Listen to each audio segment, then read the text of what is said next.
Take our lead, let's help you make your mark. Our goal is your satisfaction. Let us show you the way. The key difference between mesh systems and traditional routers is that the former is centralized while the latter is not. With an old-school router, all wireless traffic is going to rely on that single point of access.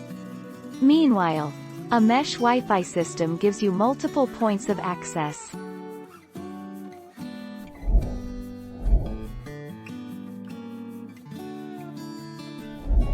Let's help you make your mark.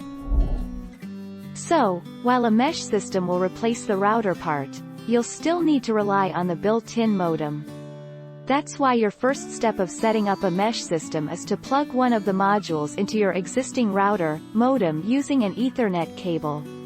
Now, you might see mesh devices with multiple Ethernet ports on them. Thank you for watching. Please subscribe and hit the bell notification.